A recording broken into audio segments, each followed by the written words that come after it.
Salut à tous, j'espère que tout le monde va bien. On se retrouve aujourd'hui pour la market update sur BTC, le Forex et le Gold. Donc, pour BTC, on avait vu quoi hier? On avait vu qu'attention, une fois que la liquidité ici, elle avait été prise, il n'y avait plus personne à sortir. Donc, théoriquement, on devrait sortir tous les highs qui étaient à l'intérieur de cette leg qui est descendue, je vous avais dit. Qu'est-ce qu'ils ont fait? Ils sont venus égaliser la dernière liquidité au top. Pourquoi ils sont venus égaliser la dernière liquidité au top? Pour faire croire aux gens que là, c'était le top déjà. Parce que comme tu peux voir ici, on a une divergence. Et on est passé sous la zone de divergence. Donc, on pourrait dire qu'elle a validé la divergence. Maintenant, il y a un autre souci. C'est que dans cette descente, là, on trouve un bottom. Et là, on forme une A, une B. Et là-dedans, on doit avoir 5 vagues. Dans cette impulsion, en fait.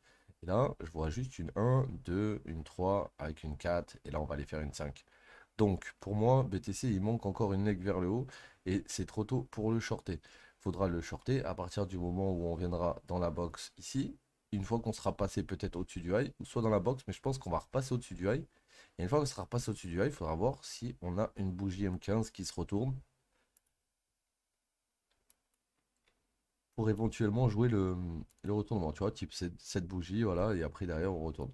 Donc là, moi ce que je vous conseille, surtout qu'en plus quand je regarde mon RSI, hop, le plus haut pic il est là, donc la 1, la 2, la 3, la 4, on va faire la 5.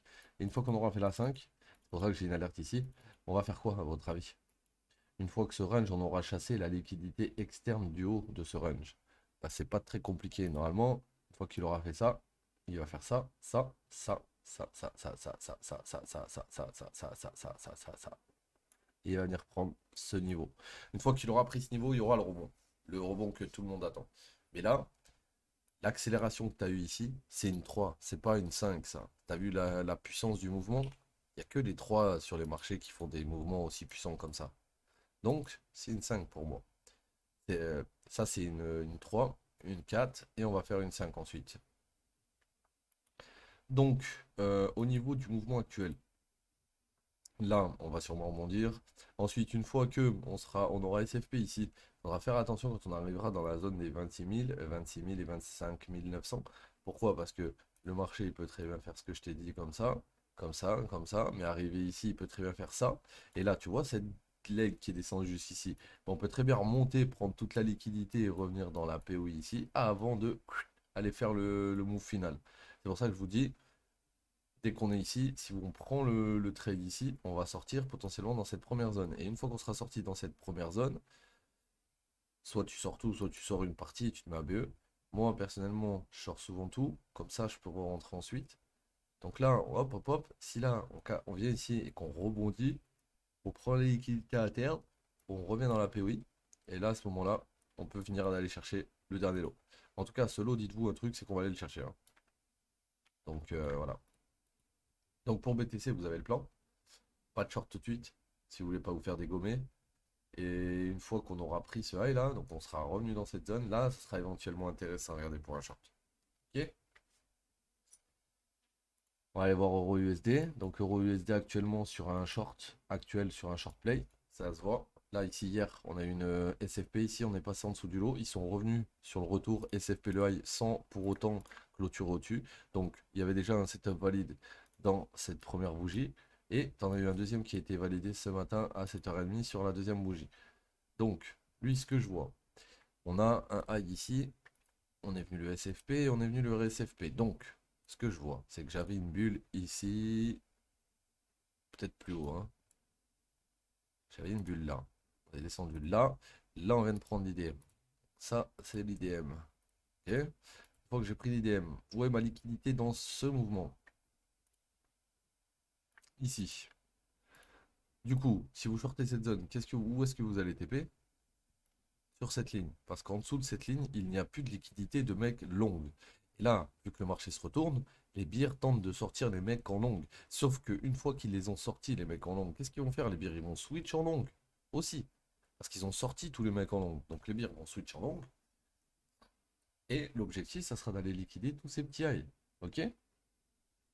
Donc, pour moi, là on a break. On peut avoir un mouvement comme ça avant de redescendre ici.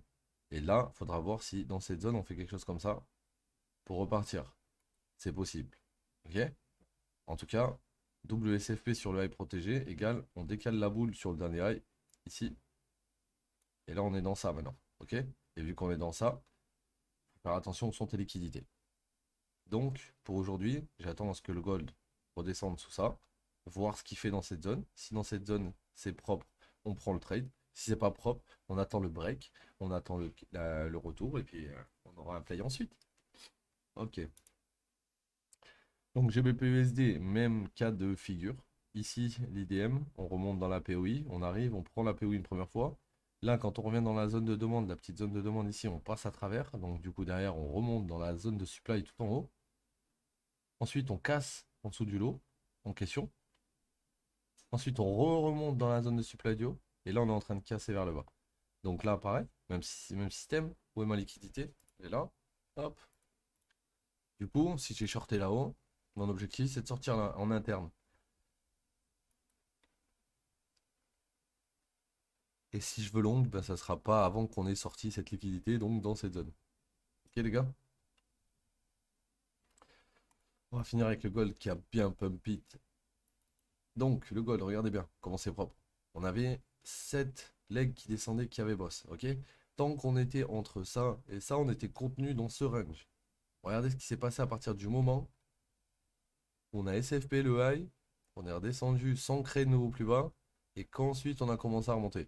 D'ailleurs, en parlant de ça, ici, on avait une liquidité, ils sont pas venus la prendre, hein. Donc faut pas oublier ce petit truc. Là, on est en train de monter, là, on a créé un boss. Ici, on crée un boss. On crée ici exactement. Donc, on va le mettre comme ça, tac, tac. Là, on crée le boss. Ça, c'est le mouvement avant le break. Donc là, on est en interne, hein. Tu vois les petites bulles que tu vois ici, c'est de l'interne. Ici, on a eu un petit lot. Est-ce qu'il s'est fait chasser? Oui. Donc, ok.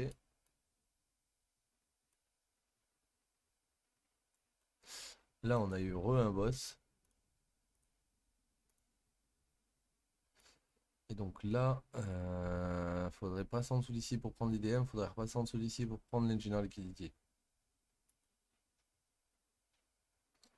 Donc là, je dirais la meilleure POI pour le relong, lui, ça serait ici. Le problème, c'est que là, il a déjà bien pump. Là, ça doit être la 3. Là, on est dans la 5. Donc, on va pas tarder à corriger. On va essayer d'aller voir si on est dans une POI intéressante. On arrive dans une POI très intéressante, regardez. Ici, là, on a une grosse chasse, prise de liquidité avant de redescendre. Et j'ai bien l'impression que c'est cette zone qu'on est en train de revenir fil. Là, on est en train de prendre toutes les liquidités de tous ces high. D'ailleurs, je vous l'avais dit. Je t'avais dit quoi dans la dernière vidéo? Je vous avais dit attention parce que quand il va pump, on va aller arracher très très vite tous ces high. Waouh. 24 heures après, et je vous l'ai dit hein, sûrement dans la dernière vidéo, hein, vous avez qu'à la regarder. J'ai dit que si on sort au-dessus d'ici, quand on va sortir au-dessus d'ici, ça va être violent parce qu'on va les rafaler tous ces high là rapidement. Et là, regarde, hop, hop, on est dans une POI. C'est-à-dire la leg complète qui est descendue avec tout ce qu'il y a à l'intérieur là. On est dans le haut de la leg. Après, théoriquement, vu ce qui s'est passé ici, je pense que le haut de mon mouvement il part d'ici et que en vrai de vrai, là on arrive dans une POI, mais la bête de POI elle devrait être plus haute. Parce que là on a une belle chasse, on remonte, on prend toute la liquidité et on redescend entièrement. Donc pour moi, ça devrait être ça, le top. Donc faut voir. Si vous voyez qu'on passe à travers 1930, attention aux alentours de 1945. Parce que c'est dans cette zone que ça risque de faiblir. Regarde. Là, on a un retour à 100%. Là, on a un retour à 100%. Et à partir d'ici, on descend. Donc, c'est même plus haut que ce que je pensais.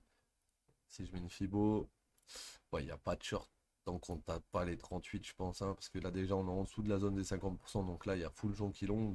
Et une fois qu'on sera passé au-dessus, les gens vont commencer à shorter doucement. Et théoriquement, ouais, on devrait aller chercher toutes les liquidités que je te dis. Hein. Donc on verra demain ce qu'on a fait. En tout cas, il peut y avoir des bons setups aujourd'hui sur l'euro USD, GBP USD, ainsi que sur le BTC. Hein, d'accord? Donc soyez à l'affût, mettez des alertes au bon endroit. Comme ça, vous serez informé au moment où il faut trader.